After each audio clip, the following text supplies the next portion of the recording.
The views and opinions expressed in Media Litter Sandwich do not reflect on the views of the network, station, studio, website, sponsors, guests, hosts themselves, anyone or anything else associated or even not associated with this podcast. Maybe not even the person that said them. In other words, do your own research and do not sue anyone over what is said on this show.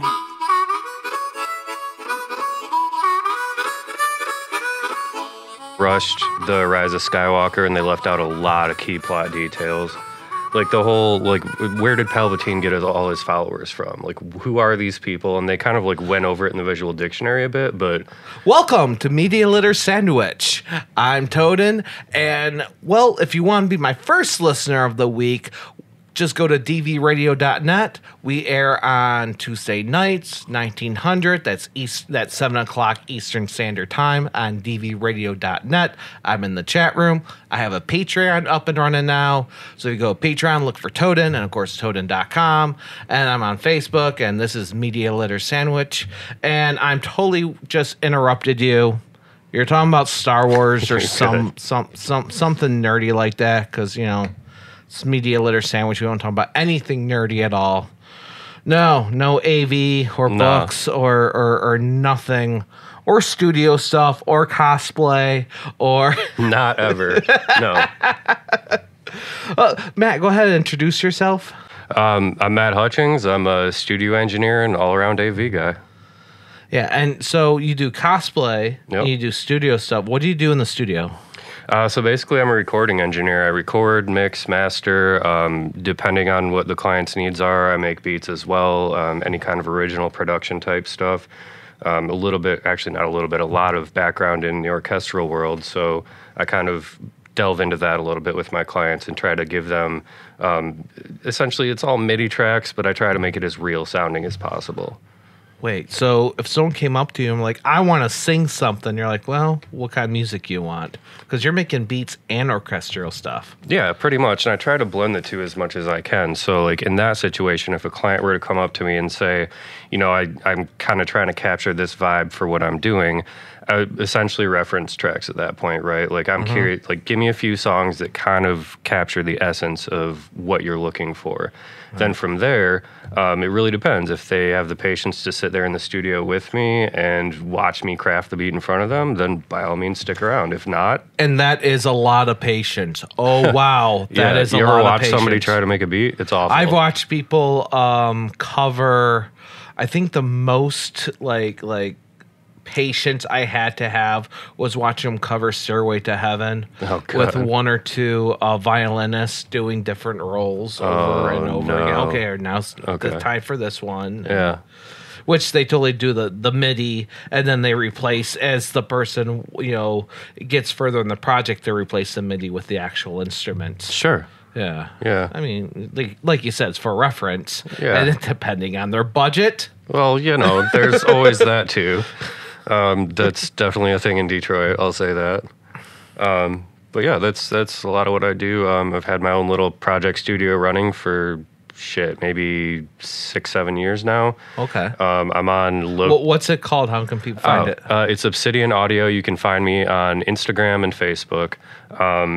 I think the Instagram tag is Obsidian Audio MI, and it's Obsidian spelled like the Black Stone. Yeah. Because I wanted it to be mostly a metal studio, so I thought that was appropriate.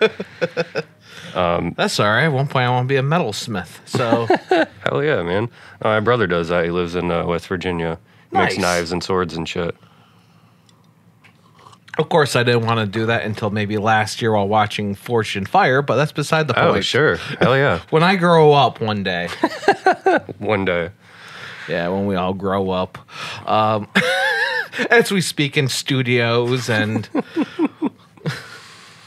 So how does that does that have anything to do with your cosplay? Because the interesting thing about doing conventions when you're also running a studio is you get to promote. Yeah. Is it just two completely separate things? For the most part, yeah, but that's not to say I don't have a stack of studio business cards when I'm dressed as Kylo Ren. You know what I mean? Because you end up talking to everybody at conventions, and eventually you're going to run across an artist or another engineer that you can collaborate with, shit like that. So yeah, they're kind of separate, but it doesn't mean I don't use one to promote the other.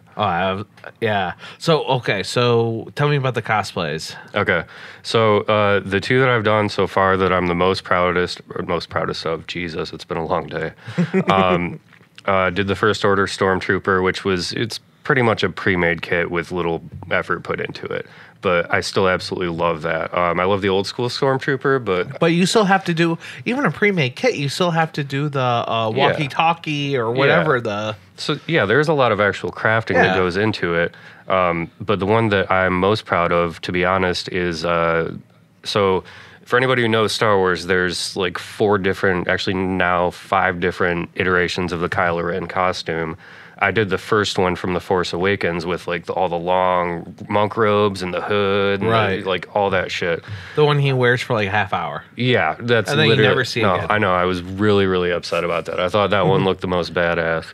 But like I said, that's the one I'm most proud of, largely because it took the most effort. Minus the saber, which I can't make sabers. Minus the saber and half of the helmet, I crafted everything myself. And even then, the helmet was a whole fucking thing. Basically, I bought the shell of the helmet, which at the time, there wasn't really a lot to draw on in terms of what's out there in the world, bucket-wise. So essentially what I had to do is find the closest thing and then basically use a combination of a lot of different glue and fabrics and fiberglass and heat gunning and plastic molding to shape this thing and condense it down to a size that fits my head and doesn't look silly because I already got a big head anyways. That's just the helmet, man. Like the bell. That's okay. So does Adam Driver. Oh, dude, no. Dude, but he's like actually a big dude. Yeah, but you look at his face. I still don't understand how he's like the most beautiful man when you're looking at his face. Then again, not saying I would get it anyway, but he's also a Marine, so yeah, there's that. Yeah, no, he's a scary looking dude. That's the only reason anyone would date me too, or give me crayons. Nobody wants to give me crayons. They don't want to give me crayons. They think I'll eat them. Oh my god, Jesus. But yeah, that's probably my favorite one to date.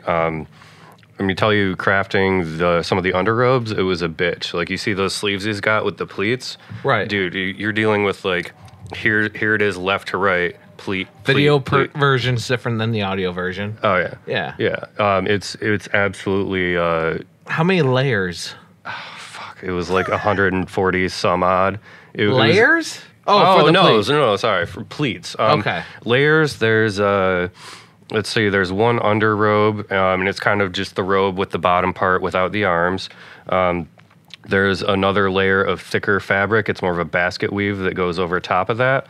Also, underneath all that goes the pleated coat, which is literally pretty much down to your knees, takes up your whole arms. After that, there's obviously that thick-ass belt. You're wearing freaking leather pants, which are hot as shit. If you've ever been in a cosplay uniform, it's a bad time in that regard.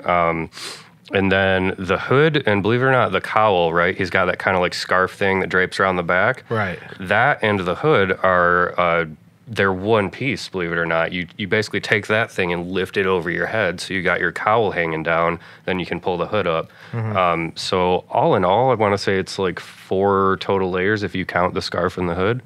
And then there's also the neck seal part of it, which is a pretty standard Star Wars neck seal. A couple minor variations, which is also leather that you have wrapped around your freaking neck.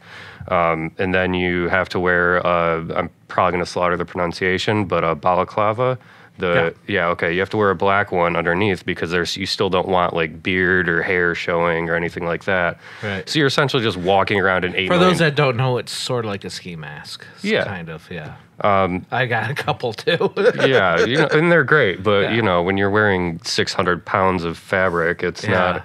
And, you're moving around a convention. Did you have to do any of the sewing yourself? I did all the sewing myself. Really? I actually taught myself how to use a sewing machine based on YouTube tutorials specifically for this. And wow. Now I can sew anything. But let me tell you how much of a bitch it is to figure out a sewing machine for the first time. Oh, I know. Yeah. Oh, I know. One of these days, I get my friend Bagel on here. Yeah. She's actually taught some sewing classes at some of the conventions I've done. And and she's at a lot of them. And my girlfriend's also a sewer, and she still can't. She's gonna yell at me, but yeah, she still can't figure out sewing machine. She's like, I'll do it by hand. Well, that's what I've always resorted to. But for this, I'm like, fuck, man, I'm not sewing this whole thing by hand. That's terrible. So yeah, it was, and that was probably my longest build. It took me, I want to say 8 or 9 months to complete it. Oh wow, that's passion. Yeah, it was pretty much every day after work, and I was going to school, I was working, I was doing an internship in a recording studio at the time, so it was like my entire life was. Was that like a stress reliever? Like, if very much you're going so. to school and work, and then you're like, I don't know what to do. You can either drink. Sure. As I take another drink. Not saying there weren't a couple drinks involved in that process, but yeah, it was not Marine Corps level of drinking, I'm sure. No, I'm a little dude, man. I can't handle a lot. Yeah, it was very much a stress reliever. I mean, with all that going on, I was also dealing with the loss of somebody I cared about greatly at the time. So delving into that costume as aggressively as I did kind of helped keep me on point for a good long time. Yeah. Came into my life when it was needed, for sure. That's a lot of patience, and you can see that patience also when you're working in the studio. Oh yeah, yeah. You don't have a choice. I mean, cosplay studio, it's all masochistic. So you gotta love torture in general, and you have to embrace the idea of just breathing in and breathing out and having patience. But yeah, it was definitely very good for me at the time, which is why I can't wait to delve into my next costume, because I like having that stress relief around. What's the next costume? Have you watched the Flash TV series that's came out? The Flash TV. Oh, no, I haven't. I've saw like the first season, I want to say. Okay. So I want to say season 2 or 3. Let's call it 3. There's a character called Zoom, which is... Oh, okay. I've seen Zoom, yeah. Okay, yeah. He's the pretty much like dressed in all black. He's a speedster. He's got like the crazy fingers and stuff. Right. And his whole goal is he just wants to be the fastest speedster alive. Yeah. And he does so by eating up the speed force from other speedsters. Anyways, I thought his he was doing some kind of drugs too, but yeah. But I thought his character was intriguing, and to be honest, the costume looks totally badass. So I have yet to see a Zoom at conventions. I've been going to a lot less than I used to. Sure. But I've yet to see a Zoom, so that could be cool. That's what I was thinking, man, because to be honest, the first year I did the Kylo Ren thing, I show up to a Comic-Con, and I'm like, well, fuck, there's 100 of me here. Right. Just, I mean, it's the same as when Suicide Squad came out. There's 8 million Jokers and Harley Quinns. Oh, there's always been in fact, I'm going to argue there was less Jokers when the Suicide Squad Do you think so? Because there's always Jokers. Okay, There's always okay. Jokers. Always has been. Okay. A lot of Heath Ledger Jokers, but there's also a lot. I think I've only seen one Suicide Squad Joker. I usually see Heath Ledger's or Jack Nicholson's or the classic or the 90s cartoon show.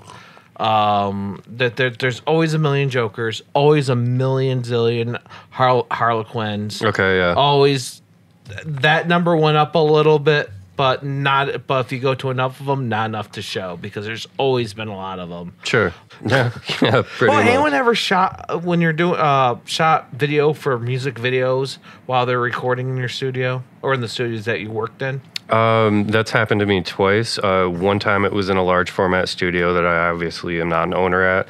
Another one you rented or leased or favors, whatever, something. Essentially. Actually, I want to say. Shit, this was probably around Thanksgiving. One of my rap clients, he does a lot of like, I guess let's call it T-Pain, Chris Brown-esque type music, just really sweet, smooth, auto-tuned, romantic shit. Okay. He wanted to film a little video in my studio, so I literally just gave him the use of it, and he camped out there for the day with a bunch of people. They did like clothing changes, makeup, the whole ordeal. And it was actually kind of cool for once to be in my own studio and I just sat back with a beer in my hand and watched the whole thing happen. It was great. Oh yeah. It's the best time. Yeah. Yeah. It's nice when I'm actually not doing anything. I'm just like, oh, this is what it feels like to sit over here. What's the strangest recording session you had? Strangest recording session. And you could go a couple different ways with this if Sure. you can't think of a super weird one. Okay. I'm trying to think of it. There's it's Tibetan throat singing. I think that's what it's called. Throat singing? Yeah, throat singing. Look this up sometime. It's a I think I know. I think Simpsons movie made a joke about this. I think they did actually. Yeah. It's a kind of complicated thing to pull off. Like only specific people can do it. Long story short, I had recorded this kid's band. It was their debut record or whatever. I think it was a little 5 or 6 song joint. Essentially, he wanted to do his own solo project, which is literally, in essence, a noise project. Yoko Ono. Yeah, okay, well, not quite, but same realm of thought. Not that annoying. Yeah, not that annoying. I mean, I could see what this kid did being enjoyable on like seriously. a If rainy no day. one's ever listened to Yoko Ono's like screeching projects, don't check it out. No. Don't check it out. It's No, literally just that. I can't fuck with it, man. Okay, so maybe I'll step back on the noise project thing. His shit is definitely very melodic, but Yeah. it was a combination of this Tibetan throat singing thing that he had through years wow. taught himself how to do. The kid's incredible. Yeah. He like builds synthesizers and shit like that. So in addition to the throat singing, he had one of those little singing bowls. Is essentially those are fun. Yeah, they're fantastic. It's a bowl that you take a thing and you swing around that side. It's yeah. just look, if you don't know what it is, look it up. You see it in plenty of movies and TV shows. It's usually just them circling something around. A bitch to record. Yeah. Oh, is it? Yeah. Reason why? Because when it's hard to separate using the mic, the difference between the sound of the stick scraping the bowl that he's using and the harmonics that are coming off of it. So you have to get it in just the right position that you're capturing more of the harmonics than the actual physical sound of that stick grinding against the bowl. Yeah, you can't just throw a mic up against it. You have to put some Exactly. space between it. Yeah, I didn't get that until I actually recorded one. Yeah. But essentially, why I say weirdest recording session is because there was literally no time structure. Not one single bit of his songs were thought out at all. It was literally just him showing up with a pile of random ass instruments, saying, "I just want to record layers and see what happens." Improv sessions. He's just doing a jam session with like Yeah. a bag full of stuff. A bag full of stuff. He also had this really cool, I don't know, maybe like, it was probably 2 feet by 1 feet in width. Anyway, this little modular synthesizer setup that he had made himself. Okay. All really weird atonal sounding shit that kind of fit with all the randomness of the other instruments. But yeah, man, it was pretty much just an entire day of him just in pure creativity mode. Definitely weird, but it was an absolutely beautiful day. I mean, that's the kind of shit I live for in the studio, is like, you shown me something that I've never seen before, and that was fantastic. So that's not even like okay, setting something up, and that's where the patient comes in. But no, this was like, what's he gonna do with that? Yeah. Oh. I had no idea. I mean, I was aware of what a singing bowl was. I just never watched somebody do it, you know. Yeah. So I'm learning new stuff the whole time. It was pretty cool. And miking that. Did you remember how you mic'd it?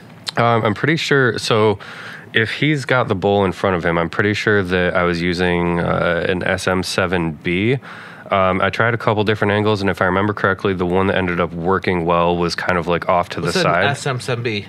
SM7B. Would that be like for, because I'm thinking I would use like a mic I would use to like maybe mic like a drum set, like a you know, like cymbals, but put it some, you know, give it a little distance. SM7B is basically like it's primarily meant for vocals. I would say it's halfway between like an SM57 and any large diaphragm condenser. Okay. It's still. It's a pretty chunky mic. It has a really solid dynamic range, which is why a lot of people like using it on vocals, especially a lot of metal vocals, mostly because with metal vocals, it's capable of picking up the clarity in whatever range they're screaming in, if you will. But the thing is, it has a crazy high SPL limit. So if somebody's physically screaming into the microphone, just pushing air at it, it's not going to make it pop. It's not going to make it do any weird shit. That makes sense. Yeah, it's incredibly dynamic microphone. One of my personal go-tos, especially since I do a lot of metal shit, and I've had vocalists show up to the studio with that before, saying this is what I want to use. And I'm like, well, this is what I would normally use anyway. So fantastic. Yeah, I've talked to voiceover artists that's what they do. They have their own microphone. Yeah. They show up. This is my microphone. This is my drink. I'm all set. Yeah, no, that's the best day ever, man. I swear to God, I've told this to a lot of my metal vocalists. Like, You buy yourself, so Telefunken makes an equivalent of the SM58, which is that standard ball-end microphone you've seen on every stage ever. Yep. Telefunken makes their own version of that for, I think it's like $200-$300, something like that. And essentially, it's a lot higher quality, it's more durable, and to me, it just sounds better from having used it before. And I had one of my metal vocalists buy one time, and I said, now watch. You show up to your next show with that microphone in a case and say, this is the one I want to use. You're going to get a better mix coming out of those monitors. I guarantee it. He's going to respect you a little bit more. Not that he wouldn't have without that. Yeah. And that's how I look at it. If somebody shows up to the studio, a vocalist is, like, I got this mic, I absolutely love it. This is my favorite mic. This is what sounds good with my voice. Then I'm gonna respect you a little bit more than I did before, just because of that. Like, you're not. That's the equivalent of like you're spending money on your guitar now. Right. No, I remember what I was gonna say. So in the first iteration of the studio that I built, I was so damn broke. It's not even funny. Like I only own one microphone at this point. I don't even remember what the hell brand it was, some no-name, just $100 condenser microphone. And my talkback mic, and this is through a 2-channel interface, so I was using one channel. Again, this is all I can afford. I was using one channel for the artist's mic and one channel for my mic, which was literally a shitty old laptop, I think gaming mic that I had found at the Salvation Army. And I had rigged up, instead of being 1/8 inch, I had rigged it up to be 1/4 inch. And it worked fine. It sounded terrible, but it worked fine. Right. But what I will say about shitty mics is not the talkback mic in this case, but that $100 large diaphragm condenser that was just a heinous piece of shit. That taught me how to be a better mixer, because now I'm having to fight against what this microphone is lacking, right? And when I finally bought, my most recent purchase was a Neumann TLM49. It's a fucking $3,500 mic, world of difference. I appreciated that mic so much more from having had to deal with bullshit that entire time. But yeah, depends on what you need for the job, because I can't say that I haven't made some great tracks with people on that $100 mic. Yeah. Man, as much as I appreciate my MXL 990s sitting at home, Sure. These Heil microphones at Foundation Studio, which we're recording at in downtown Detroit, I can look and see what used to be Cobo Hall right over there, Sound TCF Center. Always thanks to Foundation Hotel, which is beautiful. And if you were going to look at prices of these look at these microphones and buy something, if you're going to buy any of these microphones, or you just need to shop on Amazon.com, don't use Amazon.com. Use Smile.Amazon.com. It's the exact same site, exact same stuff, exact same price, but a little bit goes to a charity of your choice for nothing extra. Basically, it's a lot like an affiliate link, but instead of using a creator, you're using a charity, and that charity gets a little bit of that portion to no extra cost. Oh, that's badass. And of course, since we're part of DV Radio, our charity of choice is DV Farm, which is a wonderful charity. Go ahead and check it out, dvfarm.org. There's so much cool stuff. Check out their Facebook as well, because DV6 does some really funny videos, especially with this little bird bombing them. But there's great, it's a great charity. Check it out. It's a homeless veteran charity on a farm where they do all sorts of stuff. It's really great rehabilitation and homeless facility for veterans. That's fantastic. And so we were talking about microphones, studio stuff. So is it like a one-man shop, or? Yes and no. Long story short, I started Obsidian with a very good friend of mine. I mean, I'm 33 now, and we're about the same age, and we've known each other since, 15, 16 years old, lifelong friend. We basically started this out together with the idea of we don't want to work for anybody ever again, and we want to do what we love. Well, here we are, age sets in, and expectations of life change, so we all have day jobs now. Basically where it stands is we still technically own the operation together. We collaborate on a lot of different projects together.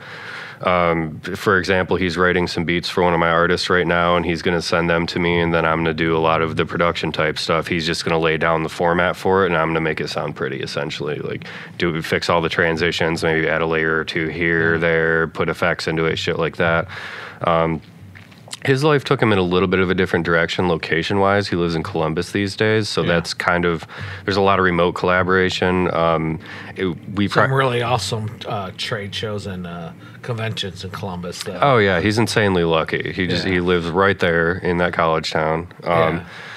But in Ableton is what we use for any and all of our production. We use Pro Tools primarily for our actual tracking, mixing, and mastering. But Ableton came out with this lovely new feature a couple years ago that basically enables you to remote into a different session.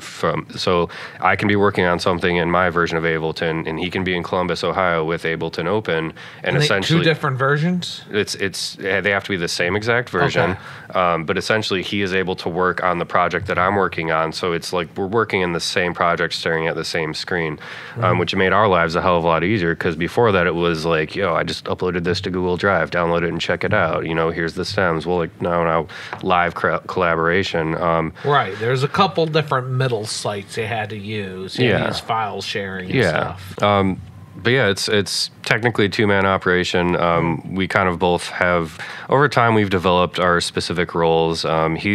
He's better at interfacing with the public. He's better at, he goes to shows. He's also a photographer, so that's kind of his in, is he goes to shows and essentially, I hate to put it in these terms, but he poaches bands for us in that manner. He goes to the shows. It's so easy, too, because I go, you go someplace with a big camera, people come up to you, or you just mention it. Right. I mean, there's so many. I'm not trying to make fun of any genre. I really not. But no, there's no but. I'm not making fun of anyone. I'm just saying a lot of people that approach are rappers because they're able to do more with less. Because they're known for just making their own beats. That doesn't take 5-6 people, so they could do more with less. And they're the ones constantly looking for more music videos and more of this, like, can it? So constantly approached by rappers when they know that you can do these things, because no one's got money, and if they have an in, they're gonna ask about it. Who can blame them? We all do the same thing. Yeah, no, trust me, I took advantage of every opportunity that I possibly could have when I first came up in this. I don't blame anybody who wants to further whatever they're doing. Oh yeah, and you're running a show, you're doing a concert, someone comes up to you and be like, hey, do you need any help in this thing? I need all the help I can get everywhere. Oh, yeah. That's the response. That's the response. Unless they already have someone, that's what they're going to say. And even I need all the help I can get. Oh, yeah. But even then, like, anything in the music industry is all networking and who you know. I can, like, literally, the reason why I'm sitting in this room with you today can be traced back to this person who did this thing for me, and then this person, and then this happened. You know what I mean? So anybody you meet is an asset in your pocket, in my opinion. Somebody's always going to have something different to bring to the table. One asset in my pocket, another one hailing a taxi cab. Damn.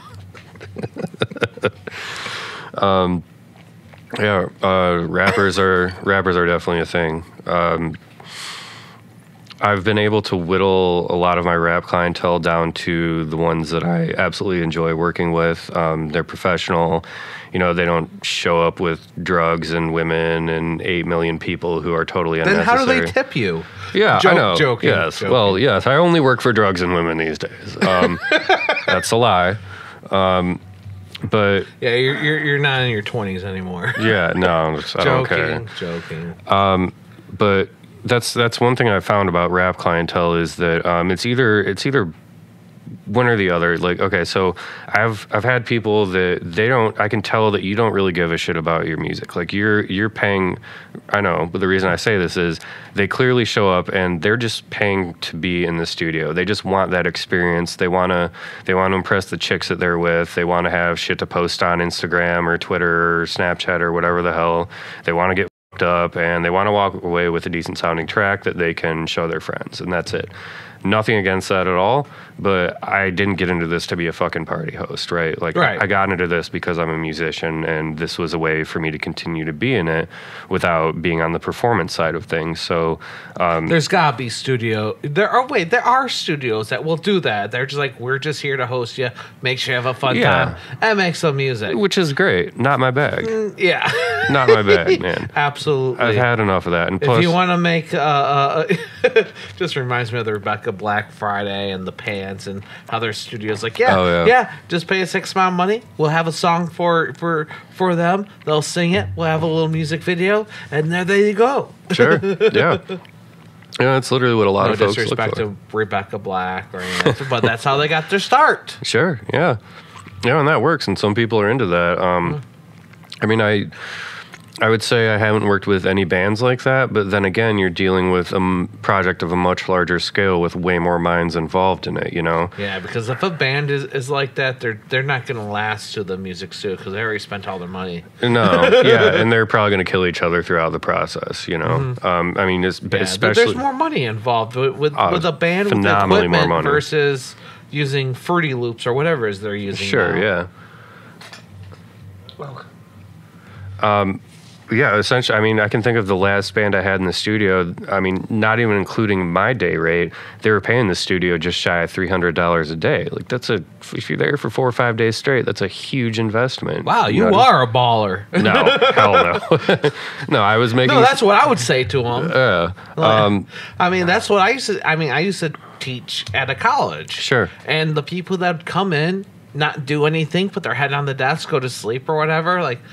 or not show up at all. Like, you're paying a lot of money. Oh, dude, I saw to that do in nothing. college. I saw that in college all the time. These kids would be in the front row just fucking around, and I'd be in the back row because I don't want to be around any of you and your shit. I'm here to learn and get something done. And my teacher was like, why are you sitting in the back? I'm like, so I don't have to deal with those who clearly just want to pay to have a good time. Clearly should be in the back. Yeah. I'm like, what is going... I thought those kids are in the back. I know, you would think so. The people who want to pay attention are in the front. And I'm just back here minding my own damn business. My hearing, my seeing is not as good as it used to be. I'm always in the front row. Now, yeah. Yeah. Unless, well, I didn't start college till I was like already in my mid-20s. Same. Okay. Yeah. Yeah, being an older student's interesting.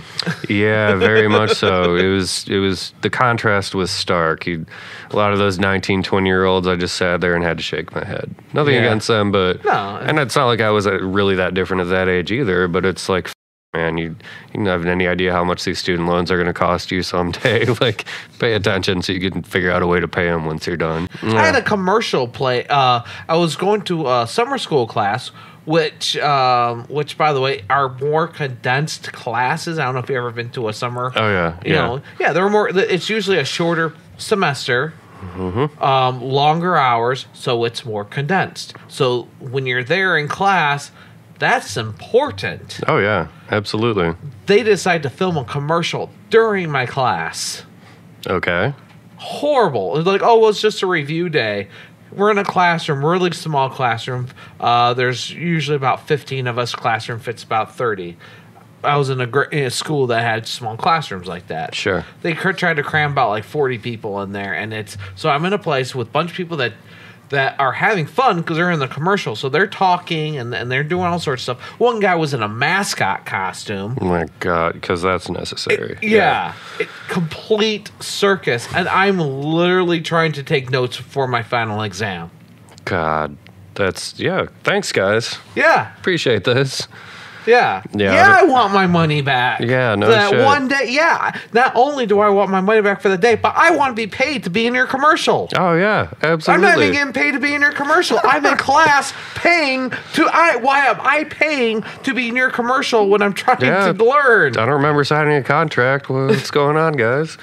Yeah, I did the summer school thing a couple times too, and it was. A, it was a bad time, but B, yeah, it's a lot more condensed. You miss a day, it's like missing a week of regular school, you know? Yeah. Yeah, that was terrible. Sorry, we're off topic. Summer school. Yeah. If you want to hear everything I bleeped out and cut, I'm on Patreon, and I put the uncut versions on Patreon. Sorry about all the cussing, man. You know what? No, I didn't say nothing. Oh. I usually do, but I didn't say nothing because because this is the first episode I'm recording when I know for a fact there's going to be a Patreon. Okay. So it's not bleep. I usually just I'm too lazy to bleep. I just cut the audio. Okay. Okay. I'm too lazy to actually put a bleep sound. I would love to see a bleeped version of this. It's just gonna bleep over 90% of what I'm saying. Anyways, so in the studio, I want to get at least one or two more fun stories. What's more fun for you, being in your small home studio or being in a larger studio? Larger studio. Yeah. So I'm largely a gearhead. I mean, I've been a musician since I think I started around 8 or 9, 10, something like that. Played orchestral brass, specialized in bass trombone, and a lot of it I taught myself over time. So I'm a musician at heart, but I'm also a gearhead. You know, I like electronics and building shit and motorcycles. I built my first motorcycle when I was 16. Anytime my parents got me, like, let's say they bought me a remote control car as a kid, well, that didn't last more than a day because I was tearing it apart and ripping the motors out and How turning does them this another. work? Yeah, exactly. These are important questions. Yeah, thank you. And you didn't have YouTube at the time. No, there was no YouTube. Yeah. There was no resources. You didn't have dial-up until you were at least 12. No, and you had Radio Shack, you know? Yeah. Like, that's what I did for fun, is I tore apart the shit that I got as a kid, and I went to Radio Shack and built it into other shit. I remember I used one of the motors from the remote control car to build my first solar-powered pocket fan. It was fantastic. Thought it was the best thing in the world. And it was, looking back, it's like, well, that's a piece of shit, but... looking back, you're like, man, I could have made money if I made a couple more of those. Right? Because people still would buy a solar power. Well, now they buy USB power and put it on their phone, but sure. I don't see as many of those. Probably because cell phone batteries don't last as long.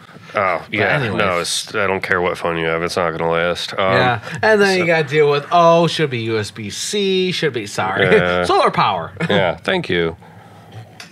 That's awesome. But so long story short, the reason why I bring that up is because, like I said, I've always been kind of a tinkerer and a gearhead. I've always been interested in electronics, and being in a large format studio, you know, you're dealing with arguably sometimes millions of dollars worth of literally just electronic gear in that building. It's a haven for people like me, you know. Like, I walk in and there's this mic locker that houses damn near every single high-end microphone that I would love to own and never will be able to afford to. And so I feel like a mad scientist in a lab, you know. Like, obviously, especially during those sessions, there's a lot of money going on everybody's hands. There's a lot of thought put into it.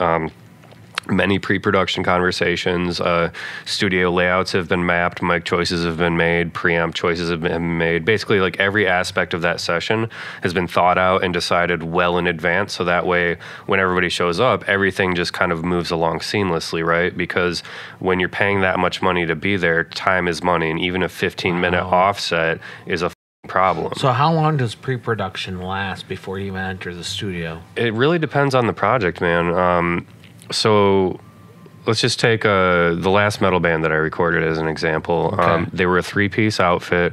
They do aggressively long. I think one of their songs is like 13 minutes long. It's crazy. But for them, it was, I want to say, about 3 months of pre-production, like studio hunting and everything involved.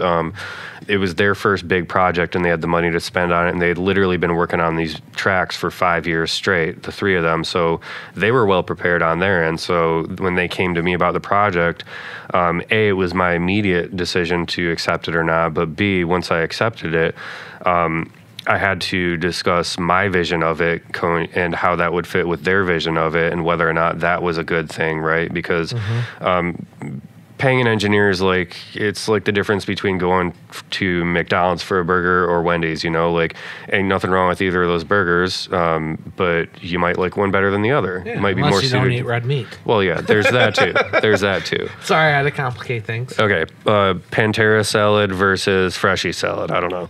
Yeah. Oh, the Pantera equivalent. makes a salad? Does it walk? No, it just yells at you a whole lot. It's a walking taco. So that's always step one, is trying to figure out, does my vision for this fit with yours? Because, you know, if you don't like the flavor that I'm bringing to the table, then by all means, I can name probably 5 or 6 other engineers who would do just as good of a job, but they might have a different style of working and mixing. So that's pretty much step one, and then the rest of it is all the nitty-gritty of how do we want the session to go, what do we think we can get done in a certain amount of time, or what specificity are we looking for in each single aspect of the recording, Do you guys want to do a live recording? Do you want to multi-track it and just single piece everything out? All these different parameters need to be figured out because it very specifically dictates how much money we're spending on studio time, how long we're there, how this whole thing is going to go. All of this is kind of in an effort. Oh, and again, with those guys, they wanted to do live tracking, so I had to find a studio that was suited to that. Not all studios are actually... What's live tracking? So live tracking... there's two kinds of tracking formats that are used these days. And when I say tracking, I mean recording. So there's multi-tracking, which is essentially, let's just say I have the drummer come in and I already have kind of a shitty generic recording of the guitar for that song already. Yeah, like a demo tape or something. Yeah, exactly. That guitar take's only for him and his headphones to record to. So I mic his drum kit up, we record all of his takes, and now he moves on. Then I bring in the guitar player and have him actually properly mic him up. The point is, multi-tracking is you're doing everything in stages. You're just layering over the other. There's pros and cons to it. It's not really my favorite way to go because I think a little bit of the magic gets lost when you do it like that. Now, live tracking is the polar opposite. Live tracking is when all the members of the band are in the studio all at once, right? They're recording all at once. I'm in the control room, and as soon as I click record, they all start playing as if they were practicing together or playing a show. The reason why I personally prefer live tracking like that is because I feel that, and again, like I live in the digital world when it comes to this shit because I have to. If I was made millions of dollars, I'd barely have anything digital in my studio at all. But the digital stuff, it just sounds too regimented and militant to me to a certain degree, especially multi-tracking when there isn't that kind of feedback off of each other. That's why, like in this guy's specific case, they need visual feedback off of each other. They need those visual cues to be able to play together well. So it was my job to find an assortment of studios to where I could have the drummer in the big live room, and then I could place the guitar player and the bass player in separate booths, but they all three needed to see each other. That doesn't happen every day. Eye contact is somewhere.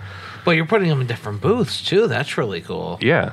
It worked out well. And the reason why is because I needed separation, right? Like, I don't want the drum mics picking up the bass. I don't want the guitar mics picking up the hi-hat.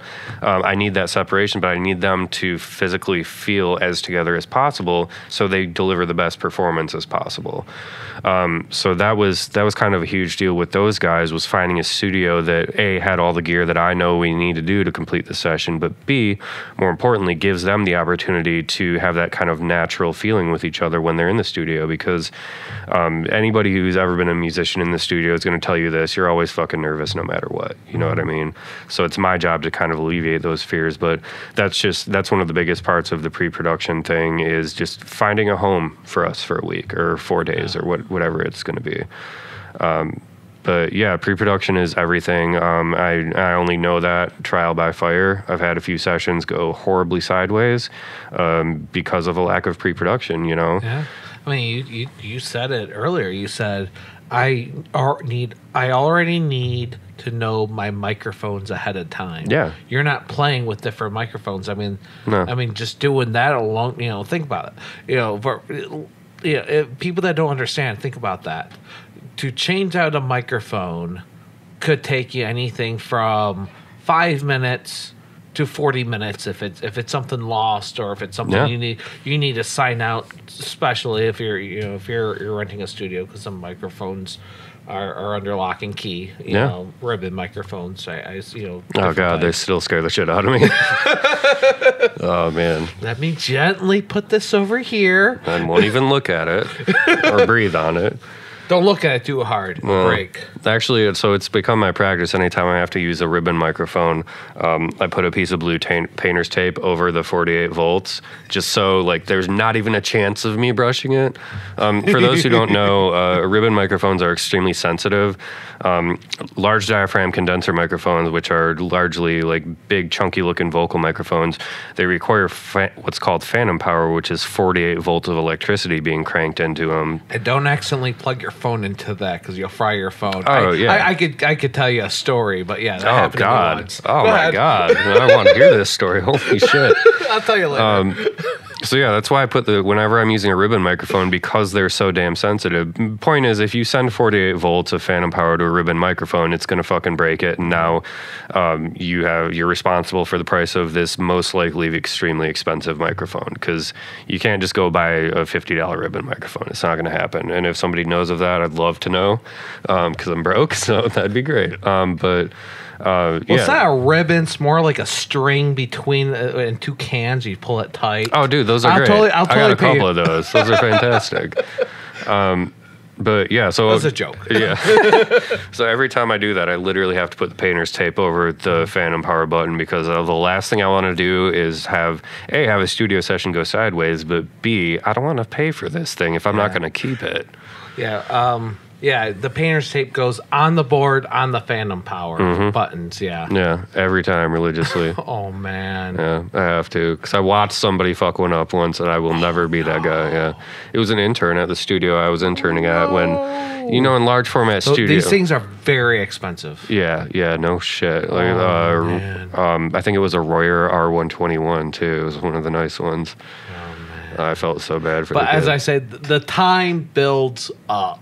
Yeah. And, although the band would be like, oh, cool, I like to know how this sounds or that sound, the clock is ticking, and and at some point it goes into, why don't we just use this? Or, why didn't we talk about this ahead of time? Yeah, exactly. Especially if you're an experienced engineer, that once you hear them, you kind of already have an idea. Like, come on, guys. Don't you trust me? You could already talked it through. Yeah. Well, that's the thing, too, is as a band, if you don't trust my decision, and yes, this is a collaborative project on all fronts, but I remain steadfast in saying, if you don't trust my decisions, why the hell did you hire me? There's how many engineers do you think there are in Detroit right now? Like, you didn't have to come to me. You came to me for a reason. I kind of mentioned this engineer before, but when I was an intern, the head engineer told me he used to produce a boy band, or he was an engineer for a boy band. They won a contest where they went and recorded at the studio, same studio that the Beatles recorded at. Abbey Road? Abbey Road. Yeah, sure. Yeah. So the boy band he engineered for, he went to Abbey Road. They used their engineer for it, and they just threw out like 6 songs. They just had fun. Okay. And they go back like, we're not really happy with these. Can you do anything with them? He looks at him and he listens to him. He goes, you know what? What the hell were they think? Because there was no pre-production, no nothing. They just literally went into, one of the most well-known studios in the world, and just had a jam session that came out. Must be nice. Nothing that you can actually put out. When he's like, you know what? In that time we were there, we could have pounded out 1, maybe 2 good songs, sure, well produced. Instead, and instead with an engineer that didn't really care. You were here on a contest. You just had a jam session with nothing usable. Yeah. The engineer makes a huge difference. So does your attitude, as you mentioned earlier. Yeah, very much so. And sometimes it's that engineer that helps you with that attitude. Yeah, I mean, whether people are aware of it or not, the engineer really does have a huge effect on how the session goes, because even something as simple as the second that I start becoming visibly stressed in that environment, it's going to with my client's ability to play their music well and be in the moment. So even if I'm screaming on the inside because I know something is a train wreck over here, I have to maintain posture. I have to make sure that they don't know that any of that shit's going on, because I need them to just be the best that they can be on the microphone. Whenever I hire anyone for anything, I want them to have fun. Sure. I want them to enjoy it, and I want them to have fun, because people are willing to go a little extra mile if they're having fun while they're doing it. Oh, absolutely. Now, in the studio, have you ever had a band or rapper or recording artist that came in and you're just like, and they were actually into what they're doing, because you mentioned that earlier, that they're into what they're doing, they want to be there. Yeah. But you're just like, man, this is not a good fit. This is not a good fit. Yeah, it's happened a few times. And to be honest, that's why, I mean, not solely why, but it's one of the reasons why I keep in contact with other engineers. More specifically, I do like to keep a small roster of more inexperienced engineers. I don't want to say at my disposal, but just as industry contacts. Reason why is if I'm in that situation, chances are I can redirect them into the pockets of a different engineer who's a little bit more hungry than me, a little bit less experienced, and the artist also has the advantageous situation of being able to save money by going to somebody with maybe lesser rates, maybe a little bit less experience. I had a buddy of mine. A couple years ago, all I was doing was just studio work and live sound work. To the point where I was becoming physically and mentally unhealthy because of how many, I mean, dude, I was working 14 hours a day, 7 days a week. It was physically killing me. Yeah. Because I was just so hungry to work with whoever. And a large portion of those clients I didn't like. I didn't feel like were great fits. Maybe some of them I didn't like their lack of professionalism in the studio. Maybe some of them I just straight up don't like you as a person, or I don't like your music. But I took all that shit because it gets me further ahead. It's experience, it's money, it's work, et cetera. Finally, a good friend of mine sat me down and he said, A, you're stopping because you're going to kill yourself. But B, more importantly, like, I can tell that the joy is being drained out of you doing this. So a lot... And your work suffers when you're no longer have fun. Absolutely. Yes, exhaustion. Yeah. But also... if you're hating your job, your work's going to suffer. Absolutely. I mean, I look back on some of the mixes I put out at the time, and all I can think is, dude, you're better than that, man. But with everything taken into consideration, after I had that conversation with my good friend, I took a huge step back, and I looked at what he said, and I realized he was right. So I, through that, was able to now, today, put myself in a position that, sure, I'm working with a hell of a lot less people in the studio, but the people that I am working with, I enjoy the shit out of them as people. I enjoy the shit out of their music. I enjoy how they work. They all have a decent level of professionalism. They pay me on time, etc. And again, like, it's not really about the cash thing. I make more at my day job than I do recording people. And actually, my mentor in the recording world gave me one piece of advice. He said, do you like making money? And I was like, sure. Why wouldn't I? And he goes, yeah, you should get the out of here and run. And I was like, why? He goes, you're never going to make money in the studio, which true to a certain degree, but the point is, like, you don't get into that for money. And your day job is related. It's just not the exact same thing. Yeah. As is mine, because honestly, if all I did was shoot video and edited video, which I have, when I get home, I'm not going to want to do that. Yeah, exactly. So case in point, I didn't really listen to much music personally during that era, which bums me out, man. I love music. But yeah, so due to all that, I guess I'd say I learned the hard way that it's the quality over quantity. Yeah, quality over quantity, whatever the hell that phrase is. That rings true in the studio more than ever now. If somebody approaches me and I don't really see that this is something that I would personally be interested in, I'm not going to do it. Now, I will recommend somebody else who might be willing to, who would do just as good of a job. They would be able to do you justice, but I don't want to make money. I want to enjoy this. This is something that's for me. Like, as much as it is for you, it's for me. So I have to be able to have a good time. I have to enjoy what's going on. I have to enjoy you as a person. I can think of one client. We sit on my front porch, he smokes a cigarette, and we probably talk about life for a half hour before every single session. Then we go downstairs and get to work. Man, that makes me miss smoking. Oh, yeah. No, and same. I'm on this stupid Juul thing. I smoked cigarettes for 15 years, and I miss it every day. Oh, man. Anyway, on that note, go ahead. Where can people find you, find your studio? So Instagram, it's going to be Obsidian Audio MI. Facebook, it's going to be just Obsidian Audio. There's going to be kind of a white logo with just the black Ouroboros symbol. It's not the speaker company that's defunct that still left their Facebook up for some strange reason, because they show up right alongside me. Can't do anything about it. Mainly Facebook and Instagram are my contact info. I use those pretty heavily. Awesome. And of course, you can find Media Litter Sandwich on MediaLitterSandwich.com, on most podcast apps. Oh, that's right. I already forgot. I changed the name of the show to Toaden's Media Litter Sandwich, which I changed because now I have a Patreon. So if you go to Toaden, it's over there on Patreon. The reason it's Toaden's Media Litter Sandwich because the Patreon is not just for the podcast, but it's also for various event videos, including cosplay stuff.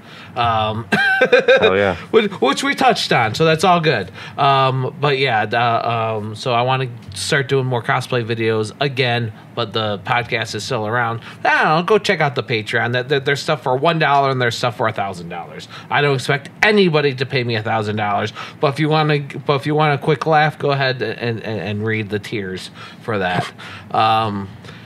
Again, we're on DV Radio every Tuesday night, but once it airs on DV Radio, which is the audio version, if you want the show earlier, go to Patreon, because sometimes I record shows like 2 months in advance. I think they record this show like 2.5 months in advance, something like that. I'm technically on hiatus until next week. Oh, hell yeah. Well, really, thank you for watching. Thank you for listening. Hope you enjoyed our discussion. Feel free to send this to people that can learn something from it, or people you hate, whatever. It'd be great. And may the algorithms be in your favor.